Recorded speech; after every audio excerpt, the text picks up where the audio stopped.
येवला शहरासह तालुक्यामध्ये मोठ्या उत्साहात हनुमान जयंती साजरी करण्यात येत आहे।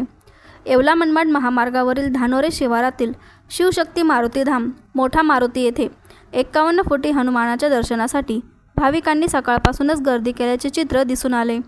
सकाळच्या सुमारास भव्य हनुमानाच्या मूर्तीची विधिवत पूजा करून यावेळी महाआरतीनंतर हनुमान चालीसाचे पठण करत श्री हनुमान की जय, बजरंग बली की जय अशा जयघोष करत हनुमान जन्मोत्सव येथील भाविकांनी साजरा केला।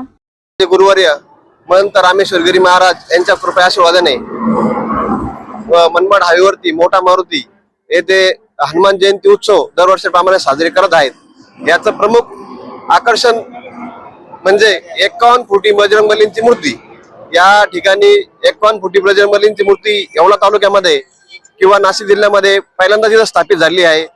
याचं प्रमुख वैशिष्ट्य म्हणजे असं की इथे सर्व भक्त भाविकांची दरवर्षाप्रमाणे गर्दी होती आणि त्यांची इच्छाही पूर्ण होतात असं इथं मानलं जातं।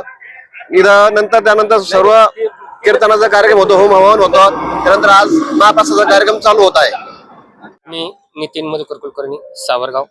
आज येथे नगर मनमाड रोडला शिवशक्ती मारुती धाम येथे आज सकाळपासून होम हवन व पूजा पाठ चालू आहे। या ठिकाणी 12 वाजता महाप्रसादाचा कार्यक्रम आयोजित केलेला आहे। तर या भाविक भक्तांनी दर्शनाचा लाभ घेतात व फार इथे गर्दी असते।